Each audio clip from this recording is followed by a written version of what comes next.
Do you remember a couple of years ago in 2020 approximately where there was those kids that listened to In the Air Tonight for the very first time and then that video went viral? That song kind of went viral again. Today we're going to look at this article that was written in The Guardian kind of in response to that viral video as a way to introduce people to Phil Collins and to maybe look back on his solo career. So I found this article. Now I haven't read this since 2020, so it's a couple years old. Guardian article called The Phil Collins Greatest Solo Songs Ranked. So 20 of the best, I think it's just one writer who compiled this list, 20 of the best Phil Collins solo songs according to The Guardian or the writer of this article. So we're going to take a look at this list and we're going to see if we agree. We're going to see where they went wrong, what they missed, what they probably shouldn't have included. I haven't looked at this in a long time, so I kind of forget. So we're going to go by one and hopefully I can try to block out the other ones so that I'm just slowly reading this together with you. 20 songs going from number 20 all the way to number 1. Ready? Let's do it. By the way, these lists are kind of like clickbaity, you know, and the fact that people disagree with them is what gets people to click on them. And the fact that people agree with them is what gets people to click on it. So something is so polarizing that both sides actually, another pun, both sides actually will click on it equally. Okay, starting with number 20 is You've Been Cheatin' from, this is from going back from 2010. Gets forgotten above all. Phil Collins is a music fan. His last album to date, 2010's Going Back, from which the Impressions cover comes. Okay.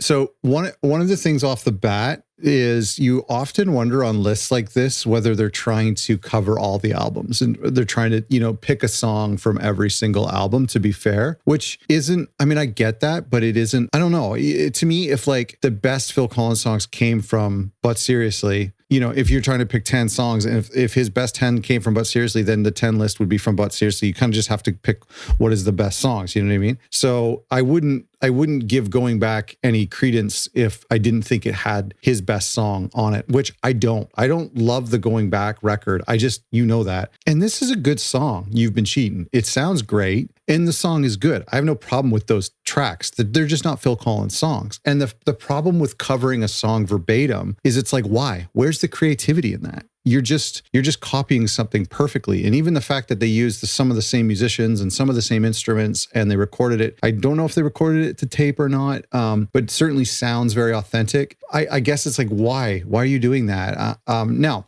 having said that, I grew up in the 80s, and so I would love to make a record that sounds exactly like the 80s. In fact, I do sometimes use 80s instruments, so I get it. So maybe if you are from the 80s and you grew up in the 60s, then you just want to mimic your childhood. I get it. I'm just not a big fan of Going Back. This song wasn't even included on the best of Going Back that they released on vinyl. So I just wouldn't put this on my list. And it's not even a Phil Collins song. Okay, number 19, the Phil Collins Big Band, That's All. Okay. Well, first of all, I love Hot Night in Paris. So this track is from Hot Night in Paris. It's from 1999. That is a great record. I own it on vinyl. I own it on CD. I bought it when it came out. I really love that compilation because it sounds beautiful and it's a big band, does really well. And again, this is creativity, right? Because instead of doing Motown covers of Motown songs and making them sound exactly the same, the thing with the Phil Collins Big Band is that it's very creative because it's big band music. So it's almost Motown-y sounding, but playing like prog hits and playing kind of weird tunes like That's All.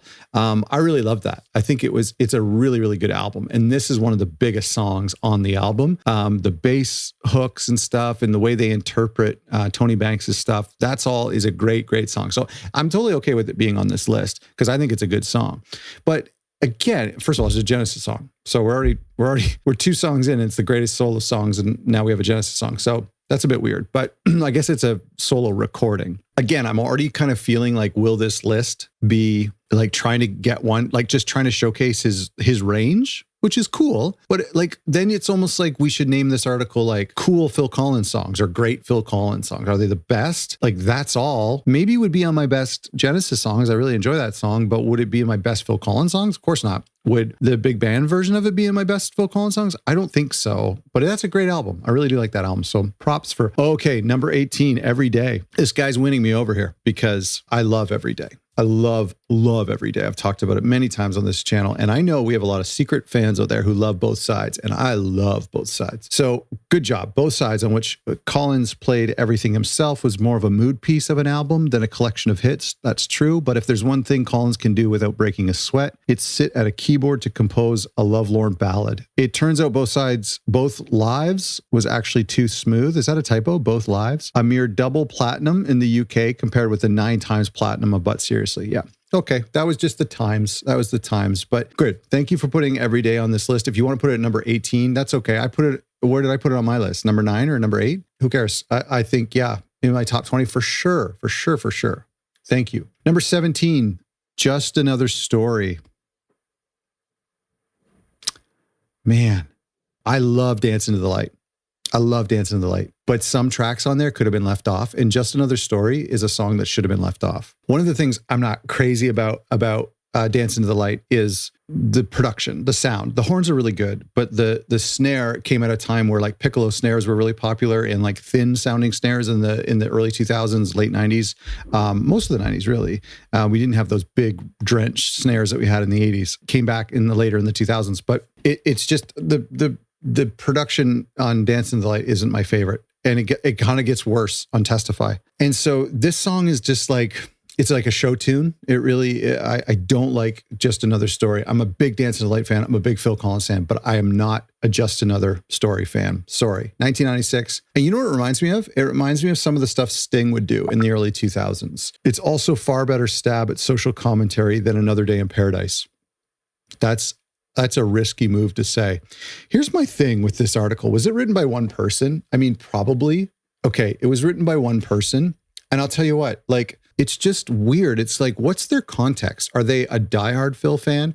Did they pitch this article to The Guardian, or did The Guardian ask for this article to be written? And they were just like, yeah, I'm sort of familiar with Phil stuff, or I'll do a deep dive into his catalog and listen to it for a whole weekend and then pick my top 20 songs. I don't know, but where does this song come from? Like, where on earth are you picking this song from? Just Another Story. Like, if I'm going to rank my top 100 Phil Collins songs, and I'll do that one day, I'm sure I will. I don't know where this song would be. I don't even know if he has 100 solo songs. If he does, I can't imagine it'd be in the double digits. Again, I don't mind. I don't like, if we're covering, we're making sure that every album is represented. And I don't know if he is on this 20 song list, but thank you for respecting Dance Into the Light. It's a great album. There are some underappreciated songs. It's in Your Eyes is a beautiful song. Love Police is a great song. Dance Into the Light is a great song. Same Moon. Oh my gosh. Honestly, there are so many. River So Wide. There are so many great. I know we have a lot of Lorenzo fans out there. So many great songs on that album. This is my least favorite. I honestly would pick the Bob Dylan song over this. I think this could be my least favorite song on the record. Okay. So yeah, so I'm just kind of curious of the context of this fella. But again, what if he's young?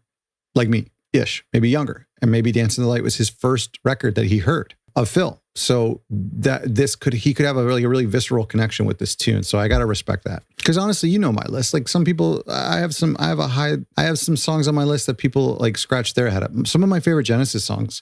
One of my favorite Genesis songs, if not my favorite Genesis song, is Throwing It All Away. And a lot of Phil Collins fans would understand that, but a lot of Genesis fans would rather die than replace Supper's Ready with Throwing It All Away. But I could hear Throwing It All Away way more often. Okay, let's move on. Number 16, Droned. Okay, weird pick, deep pick. I feel like this guy might be trying to show his own depth of knowledge or something. I'm not sure. Droned is a weird pick, to be honest. Hand in Hand is on my list, right? I think Hand in Hand is on my list. So I agree with an instrumental. I think Hand in Hand is awesome. I think Droned is like a non-song. Like, to me, I just don't know. It's not really a song. You know what? That was dumb of me to say. I actually just listened to it again. It's a great song. I always kind of imagined it more as like a intro into Hand in Hand, but I'm listening to it now. It's a great tune. My apologies. What would Colin's solo career have been like had it been In the Air Tonight, not been a monstrous hit? Perhaps it would have reflected more closely the Collins who was a noted collaborator with Brian Eno and who continued working with Peter Gabriel.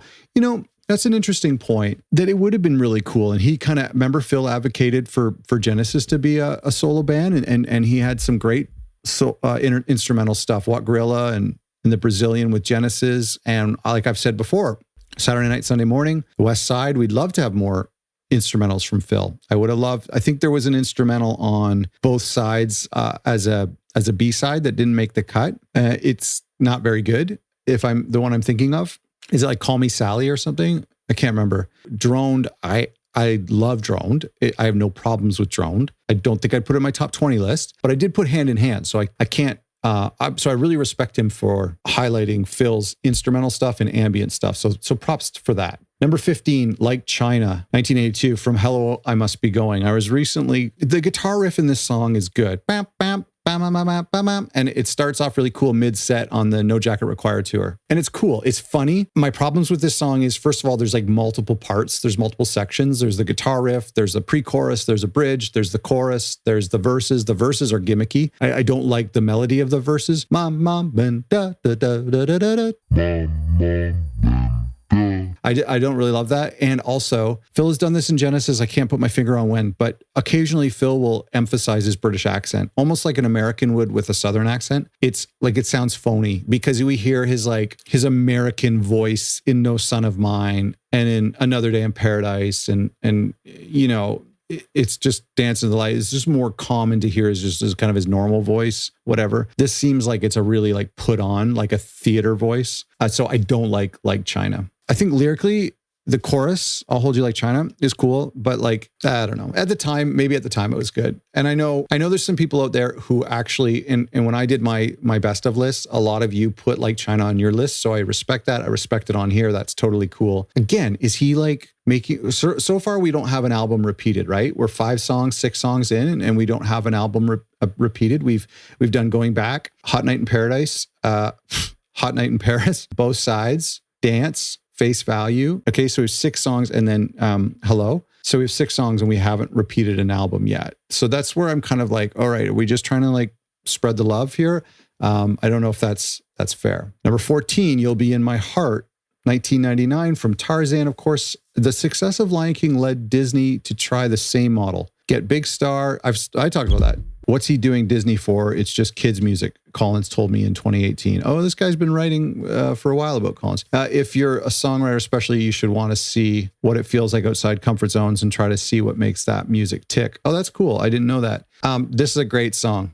I have no problem people putting this in their top 20. Number 14 is a great spot for this. It's a fantastic song.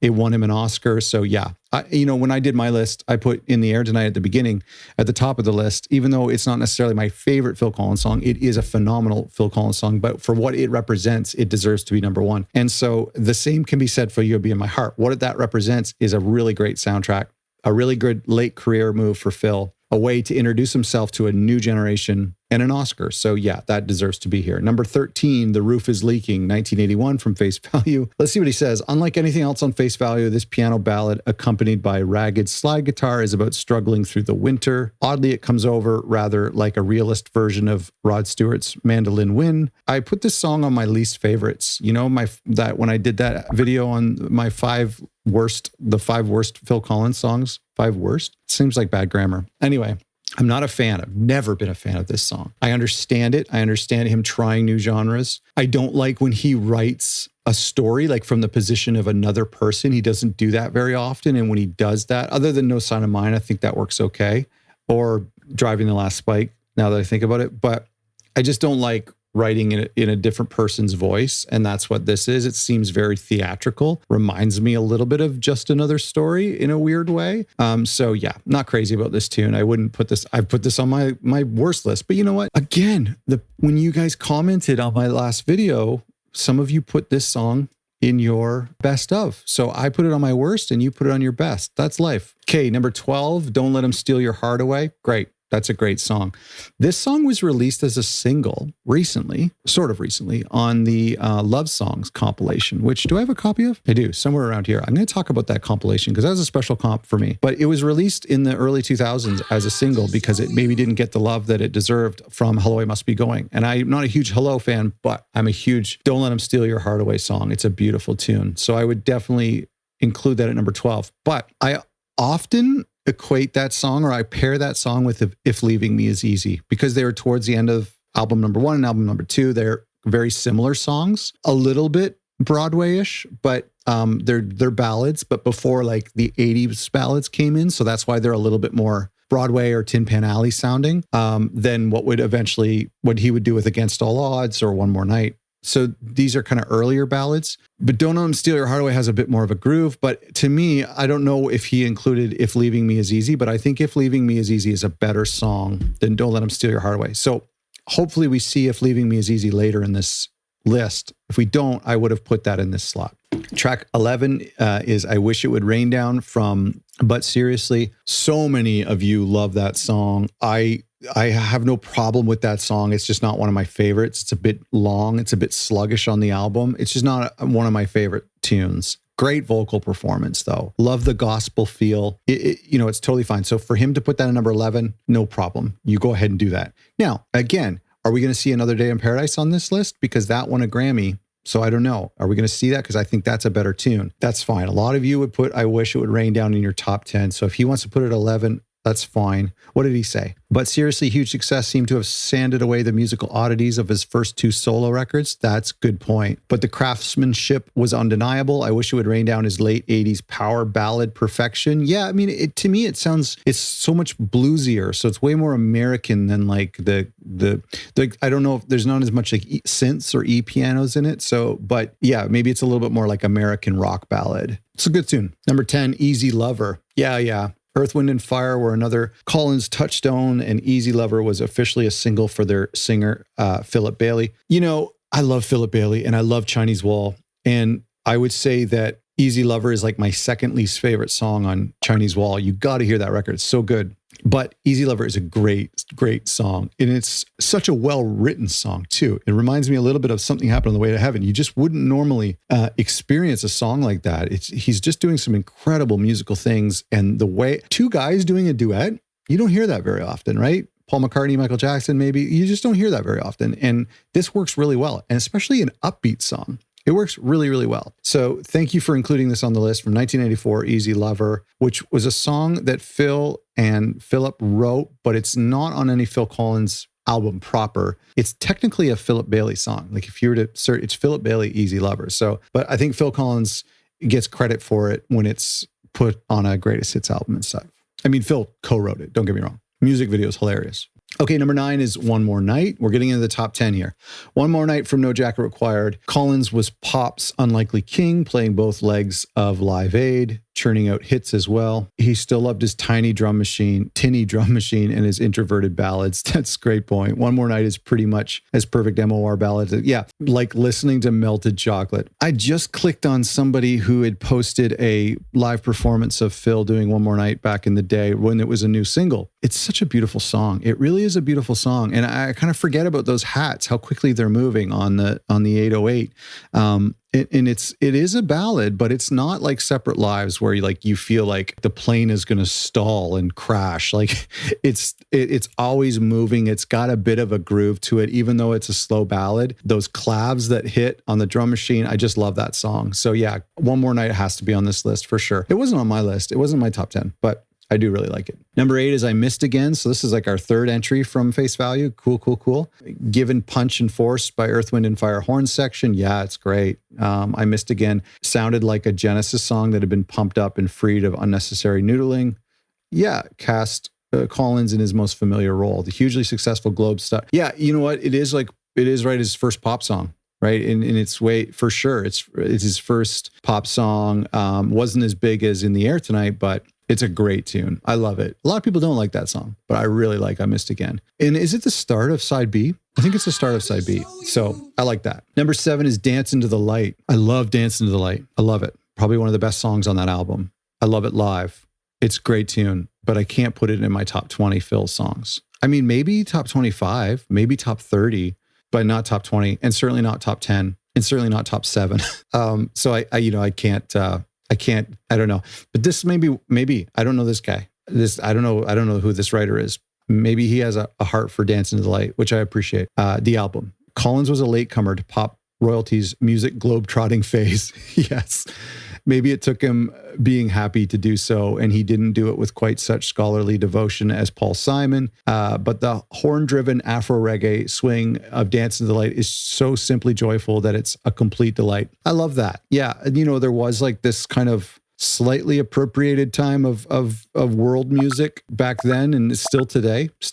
And I really liked all the horns, but to me it was a little bit more natural for Phil because he went so low and so mellow and minimal on both sides, and some people didn't like that, and commercially they didn't like it. And so to go the complete opposite direction, to do a bright, vibrant cover without his face, him dancing, calling it Dance into the Light, and to then to try to recreate some of the moments on Like I Missed Again and Sussudio and Hanging Long Enough and Something Happened on the Way to Heaven. It turned out to be a great album. I really do like the album. It's a little bit bloated, as were most albums in the late 90s. It is a great album, and it's totally a good point. And it came out at the same time, right? Like a couple years before Tarzan. So there is these like sounds that are a little bit more Afro inspired. And I think it works for Phil. Okay, number 6, If Leaving Me Is Easy. Okay, good. I'm glad it was on here because I think it's a better song than Don't Let Him Steal Your Heart Away. But so I totally agree with this position. I didn't put it in my top 10, but I have no problem. I think it's such a good song. Yeah, this is really cool. There's a good VH1 documentary on this album, right? The classic albums where they talk about those big orchestra hits in this song and that are really powerful and really, really special. I love that song. Number 5, Don't Lose My Number. Okay, yeah, good tune. I mean, that's one of my favorite. It's not on my list. It's not one of my favorite songs. Not one of my favorite songs from No Jacket Required. But every time it comes on, it's such a hit, such a banger. The drum beat, it's so good. It's fast too. I love that song. On his third album, No Jacket Required, hooks were pouring out of Collins as if he were a fishing tackle factory. Even when he had barely written a lyric, this one was pretty much improvised in the studio. You can tell. He had melodies so indelible, he could have sung the studio logs and made a hit. Yeah. The production, well, he kind of did, right? Like Sussudio. I'm just realizing this now. He had melodies so indelible, he could have sung the studio logs and made a hit. Well, he did. He said Sussudio, which sounds like studio, and he made a hit. Not a word. Yeah. It's a great tune. I don't care if it goes to number 5. I would put, sure. If somebody said to me, the only Phil Collins song you can hear for the rest of your life is Don't Lose Your Number. Well, I'll miss the other ones, but it's a great tune. I love it. I won't get sick of it. It's great. Number 4 is Take Me Home, also from No Jacket. Okay, cool. It does almost nothing, a drum pattern, a simple chord progression. Yeah, it is. I mean, it's a very weird drum pattern on the 909. It's very, very weird. It's very classic Phil Collins. It could only have been created by a drummer or by someone pressing down on all the buttons at once to get this weird rhythm. And then there's this marimba sound. And honestly, that beat in the marimba, that could play over and over in my head for the rest of my life, and I would be fine with that. It's a really, really, really great song. And the chorus is beautiful. I love Take Me Home. Take Me Home was like number 2 or 3 for me. So yeah, absolutely. Number 3 is Sussudio. Okay, so we're giving No Jacket a lot of love. How much did No Jacket get? One More Night, Take Me Home, Sussudio so far. Don't Lose My Number. So yeah, it's great. Great album. Nothing from Testify. And I think we're at number 3 now. So I don't think we'll hear from Testify unless Wake Up Call is number 1. We'll see. Yeah. Sussudio, very Princey. I love that song. I absolutely love that song. Thank you for including it. Thank you for respecting No Jacket. Number 2 is Against All Odds. Take a Look at Me Now from 84. When Collins returned to the stage in 2017, he opened his sets with this, which was daring since he patently struggled with the high notes.